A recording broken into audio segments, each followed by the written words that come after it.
जय हिंद मेरे प्यारे साथियों। आज इस वीडियो में कवर करेंगे जीके जीएस का प्रैक्टिस सेट नंबर 17 करेंगे और प्रैक्टिस सेट नंबर 16 तक ले कवर कर लिए थे। अगर आप वो वीडियो नहीं देखे हैं तो इसी वीडियो को डिस्क्रिप्शन बॉक्स में आपको प्लेलिस्ट का लिंक मिल जाएगा, वहाँ से आप देख सकते हैं। और हिंदी का भी आपको प्लेलिस्ट का लिंक मिल जाएगा, हिंदी का भी आप देख सकते हैं। और आज इस वीडियो में टोटल करेंगे 45 क्वेश्चन, जो कि आपको एग्जाम ओरिएंटेड वीवीआई क्वेश्चन होगा। और आपको लास्ट में बताना है कि इस 45 क्वेश्चन में आपको कितना सही हो रहा है। तो चलिए दोस्तों स्टार्ट करते हैं। स्टार्ट करने से पहले आप लोगों को फिर से बता दूं कि चैनल को सब्सक्राइब नहीं किए हैं तो चैनल को सब्सक्राइब करके बेल बटन प्रेस कर दीजिए, ताकि हर वीडियो को नोटिफिकेशन आपको मिल सके। और आप लोग व्हाट्सएप ग्रुप से नहीं जुड़े हैं तो व्हाट्सएप ग्रुप से जुड़ जाइए।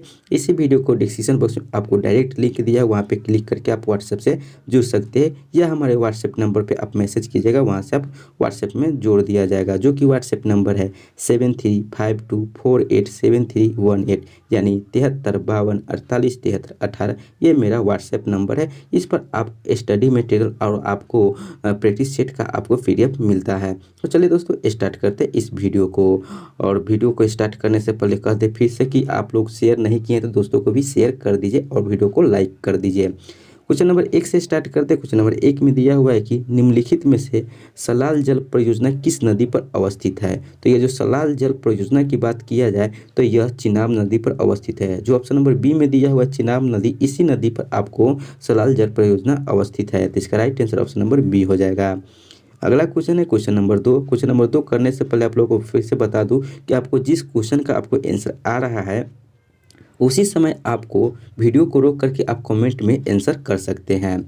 तो 2 नंबर क्वेश्चन में दिया हुआ है कि प्राचीन भारत में निष्क से जाने जाते थे। तो प्राचीन भारत में निष्क से किसे जाने जाते थे, तो यह जो स्वर्ण आभूषण है इसी को निष्क के नाम से जाने जाते थे। तो इसका right answer option number A हो जाएगा। क्वेश्चन नंबर 3 की बात करते हैं। तो 3 में दिया हुआ है कि सार्क का अस्थायी सचिवालय कहाँ है। तो आपके पास 4 ऑप्शन है। तो ऑप्शन नंबर ए में दिया है काठमांडू, बी में दिया है नई दिल्ली, और सी में दिया है इस्लामाबाद, और डी में दिया है कोलंबो। तो सार्क का अस्थायी सचिवालय का बात किया जाए तो यह काठमांडू में है, जिसका right answer option number A हो जाएगा, काठमांडू। ठीक है। अगला क्वेश्चन है क्वेश्चन नंबर 4 है। 4 की बात किया जाए तो दिया हुआ है कि महारत्न का दर्जा प्राप्त कंपनियों की कुल संख्या वर्तमान में कितनी है, यानी कि महारत्न कंपनी की कुल संख्या कितनी है। तो ऑप्शन नंबर सी में जो 12 दिया है, 12 में जो दिया है वही आंसर हो, यानी कि क्वेश्चन नंबर 4 का आंसर सी होगा जाएगा, यानी कि 12 महारत्न कंपनी है। ठीक है। क्वेश्चन नंबर 5 की बात किया जाए तो 5 में दिया हुआ है कि जब प्रकाश वायु से कांच में जाता है तो क्या होता है। तो जब प्रकाश वायु से कांच में जाता है तो तरंगदैर्घ्य घटती है। क्या होती है, तो तरंगदैर्घ्य घट जाती है। जो ऑप्शन नंबर बी में दिया हुआ है इसका राइट आंसर हो जाएगा। क्वेश्चन नंबर 6 की बात किया जाए तो 6 में दिया हुआ है कि पूर्ण आंतरिक परावर्तन होता है जब प्रकाश जाता है। कब होता है, तो जब पूर्ण आंतरिक परावर्तन होता है जब प्रकाश हीरे से कांच में जाता है तो पूर्ण आंतरिक परावर्तन होता है। ऑप्शन नंबर ए इसका राइट आंसर हो जाएगा। क्वेश्चन नंबर 7 की बात किया जाए तो 7 में दिया हुआ है कि प्रकाश तंतु किस सिद्धांत पर कार्य करता है। तो ऑप्शन नंबर ए में दिया है पूर्ण आंतरिक परावर्तन के सिद्धांत पर, बी में दिया अपवर्तन के सिद्धांत पर, सी दिया है प्रकीर्णन के सिद्धांत पर, और डी दिया है व्यक्तिकरण के सिद्धांत पर। तो ये जो प्रकाश तंतु है यह पूर्ण आंतरिक परावर्तन के सिद्धांत पर काम करता है, जो कि ऑप्शन नंबर ए दिया है वो इसका राइट आंसर हो जाएगा, यानी कि सही उत्तर हो जाएगा। क्वेश्चन नंबर 8 की बात किया जाए तो 8 में दिया है कि प्रकाश ऊर्जा जो विद्युत ऊर्जा में बदलता है, तो कौन है जो प्रकाश ऊर्जा से विद्युत ऊर्जा में बदलता है। तो ये जो सौर सेल है जो प्रकाश ऊर्जा को विद्युत ऊर्जा में बदलता है, तो इसका right answer option number C हो जाएगा। क्वेश्चन नंबर 9 है। 9 में कहता है कि यांत्रिक ऊर्जा को विद्युत ऊर्जा में कौन बदलता है। तो यह जो यांत्रिक ऊर्जा को विद्युत ऊर्जा में बदलता है तो यह डायनमो है, जो यांत्रिक से विद्युत में बदलता है। तो इसका right answer option number A हो जाएगा, डायनमो। ये आपको याद रखना है। क्वेश्चन नंबर 10 की ओर बढ़ते हैं। तो 10 में दिया है कि परमाणु रिएक्टर आधारित है, यानी किस पर परमाणु रिएक्टर आधारित है। तो ऑप्शन नंबर बी में जो दिया है नाभिकीय विखंडन, इसी पर परमाणु रिएक्टर आधारित है। तो इसका right answer option number B चला जाएगा, नाभिकीय विखंडन पर परमाणु रिएक्टर आधारित है। क्वेश्चन नंबर 11 में है कि परमाणु बम आधारित है। यह परमाणु बम जो आधारित है अनियंत्रित नाभिकीय विखंडन पर आधारित है, जो कि ऑप्शन नंबर सी में दिया हुआ है, अनियंत्रित नाभिकीय विखंडन पर परमाणु बम आधारित है। तो इसका right answer option number C हो जाएगा।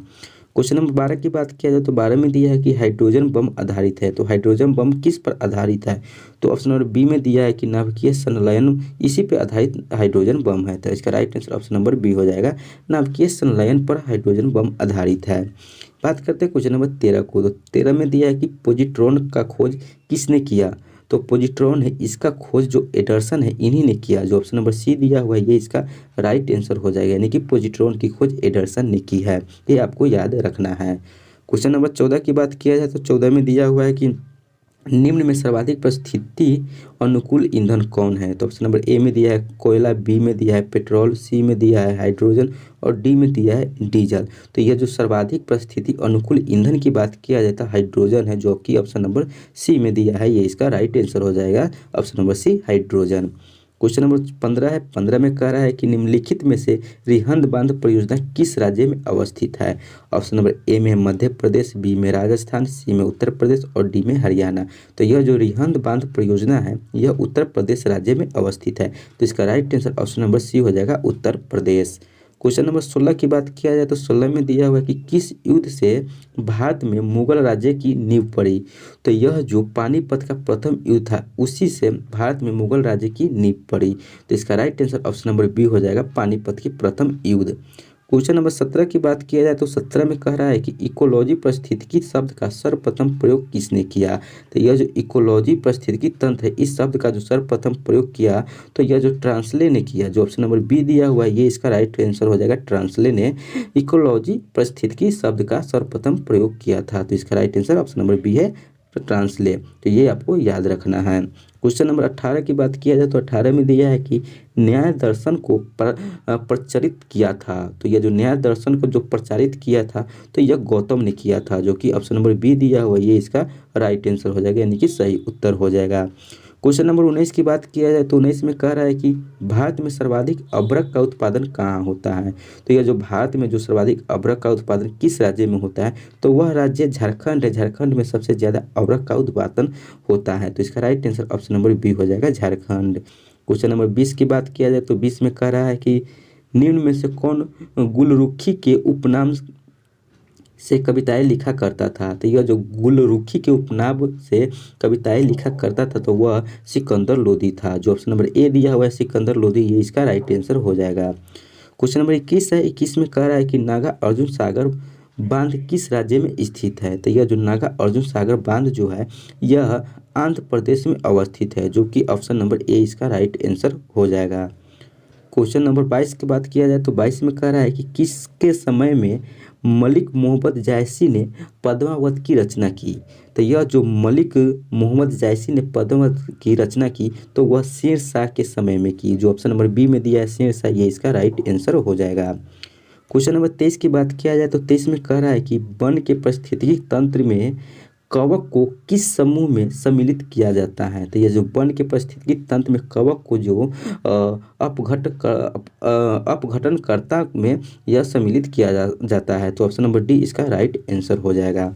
क्वेश्चन नंबर 24 की बात किया जाए तो 24 में दिया हुआ है कि प्रत्यक्ष करों में से किस कर से सरकार को अधिक राजस्व प्राप्ति होती है। तो ऑप्शन नंबर ए में है निगम कर, बी में है आयकर, सी में धन कर और डी में वन कर। तो यह जो निगम कर है इसमें सरकार को अधिक राजस्व प्राप्ति होती है, तो ऑप्शन नंबर ए इसका राइट आंसर हो जाएगा। क्वेश्चन नंबर 25 की बात किया जाए तो 25 में कह रहा है कि प्रकाश के तरंग सिद्धांत को किसने प्रतिपादित किया था। तो यह जो प्रकाश के तरंग सिद्धांत को जो प्रतिपादित किया था तो यह हाइगेंस ने किया था, जो कि ऑप्शन नंबर सी में दिया है हाइगेंस, ये इसका राइट आंसर हो जाएगा, यानी कि सही उत्तर हो जाएगा। क्वेश्चन नंबर 26 की बात किया जाए तो 26 क्वेश्चन नंबर में कह रहा है कि पानी के ऊपर तेल परत का चमकना उदाहरण है। पानी के ऊपर तेल परत का चमकना क्या चीज़ का उदाहरण है, यानी उदाहरण किसका है। तो यह जो व्यक्तिकरण है इसी का उदाहरण होता है कि पानी के ऊपर तेल परत का चमकना, तो ऑप्शन नंबर डी इसका राइट आंसर हो जाएगा। क्वेश्चन नंबर 27 की बात किया जाए तो 27 में कह रहा है कि वायुमंडल में प्रकाश के विसरण का कारण है। तो वायुमंडल में प्रकाश के विसरण का क्या कारण है, तो यह धूलकण कारण है। ऑप्शन नंबर ए दिया है धूलकण, ये इसका राइट आंसर हो जाएगा। क्वेश्चन नंबर 28 की बात किया जाए तो 28 में है कि सूर्य की ऊष्मा पृथ्वी पर कैसे पहुंचती है। ऑप्शन नंबर ए में दिया है चालक द्वारा, यानी कि चालक नहीं या चालन होगा, चालन द्वारा, बी में विकिरण द्वारा, सी में संवहन द्वारा और डी में परावर्तन द्वारा। तो यह जो सूर्य की ऊष्मा जो धरती पर जो आती है यह विकिरण के द्वारा आती है, तो ऑप्शन नंबर बी इसका राइट आंसर हो जाएगा। क्वेश्चन नंबर 29 है तरिचालक बनाए जाते हैं। तरिचालक किसका बनाया जाता है, तो तांबे का यह तरिचालक बनाया जाता है, जो कि ऑप्शन नंबर सी में तांबा दिया है, ये इसका राइट आंसर हो जाएगा। ठीक है, अगला क्वेश्चन है क्वेश्चन नंबर 30 है और 30 में कहता है कि चुंबकीय क्षेत्र मापा जाता है। चुंबकीय क्षेत्र क्या चीज़ से मापा जाता है? तो ऑप्शन नंबर ए में दिया है पैरोमीटर से, बी में दिया है हाइड्रोमीटर से, सी में दिया है थर्मामीटर से और डी में दिया है कि फ्लक्सोमीटर से। तो यह जो चुंबकीय क्षेत्र है जो फ्लक्स मीटर से मापा जाता है, जो ऑप्शन नंबर डी दिया हुआ है ये इसका राइट आंसर हो जाएगा। ठीक है, क्वेश्चन नंबर 31 है। 31 कह रहा है कि कॉस्मिक किरणें की खोज किसने की? तो यह जो कॉस्मिक किरण है इसकी खोज की बात किया जाए तो यह विक्टर हेम ने की। जो ऑप्शन नंबर बी दिया हुआ है ये इसका राइट आंसर हो जाएगा, यानी कि सही उत्तर हो जाएगा ऑप्शन नंबर बी, विक्टर हेस ने कॉस्मिक किरण की खोज की। क्वेश्चन नंबर 32 है और 32 में कह रहा है कि कोबाल्ट 60 यानी कोबाल्ट 60 उत्सर्जित करता है। क्या करता है? तो यह गामा किरण उत्सर्जित करता है। जो ऑप्शन नंबर सी में दिया है गामा किरण, ये इसका राइट आंसर हो जाएगा। क्वेश्चन नंबर 33 है। 33 में कह रहा है कि ठोस कपूर से कपूर वाष्प बनाने की प्रक्रिया को कहते हैं। तो ठोस कपूर से कपूर वाष्प बनाने की प्रक्रिया को क्या कहते हैं? तो ऑप्शन नंबर ए में दिया है वाष्पीकरण, बी में दिया है हिमीकरण, सी में दिया है पिघलना और डी में दिया है ऊर्ध्वपातन। तो यह ठोस कपूर से कपूर वाष्प में जो बनता है वो ऊर्ध्वपातन कहलाता है। जो ऑप्शन नंबर डी दिया है ऊर्ध्वपातन, ये इसका राइट आंसर हो जाएगा। क्वेश्चन नंबर 34 की बात किया जाए तो 34 में कहता है कि सबसे अधिक भेदन क्षमता होती है। तो सबसे अधिक भेदन क्षमता किस में होती है? तो यह जो ऑप्शन नंबर सी में दिया है गामा किरण, गामा किरण में सबसे अधिक भेदन क्षमता होती है। जो इसका right answer option number C हो जाएगा, गामा किरण। क्वेश्चन नंबर 35 की बात किया जाए तो कह रहा है कि किस विद्युत चुम्बकीय तरंग का तरंगदैर्घ्य अधिकतम होता है? तो ऑप्शन नंबर ए में दिया है पराबैंगनी, बी में अवरक्त, सी में दृश्य प्रकाश और डी में गामा किरण। तो यह जो तरंगदैर्घ्य सबसे अधिक होता है तो यह अवरक्त किरण में होता है, जो कि ऑप्शन नंबर बी दिया हुआ है, ये इसका राइट आंसर हो जाएगा। क्वेश्चन नंबर 36 है और 36 में कह रहा है कि पृथ्वी तल से ऊपर या नीचे जाने पर गुरुत्वीय त्वरण का मान क्या होता है? तो ये जो पृथ्वी तल से ऊपर या नीचे जाने पर गुरुत्वीय त्वरण का मान जो होता है यह घट जाता है। जो ऑप्शन नंबर ए में दिया है घटता है, ये इसका राइट आंसर हो जाएगा। क्वेश्चन नंबर 37 है और 37 में कह रहा है कि जब बर्फ पिघलती है तो इसका क्या होता है? तो बर्फ जब पिघलती है तो इसका आयतन में मतलब कि कमी आ जाती है। ठीक है, जो ऑप्शन नंबर बी में दिया हुआ है कि आयतन घटता है, तो इसका राइट आंसर हो जाएगा। दोस्तों ये इसका आयतन घटता है, ये इसका आंसर नहीं होगा। इसका आंसर होगा कि जब बर्फ पिघलती है तो इसका आयतन अपरिवर्तित रहता है, यानी कि सी नंबर इसका आंसर हो जाएगा। गलती से ये बी नंबर हो गया है, सॉरी इसके लिए, यानी कि सी नंबर। जब बर्फ पिघलता है तो उसका आयतन में कोई परिवर्तन नहीं होता है। ठीक है, अगला क्वेश्चन है क्वेश्चन नंबर 38 में कहता है कि इलेक्ट्रॉन वोल्ट इकाई है। तो इलेक्ट्रॉन वोल्ट किसकी इकाई है? तो ऑप्शन नंबर ए में दिया है ऊर्जा की इकाई इलेक्ट्रॉन वोल्ट है, ये इसका राइट आंसर हो जाएगा।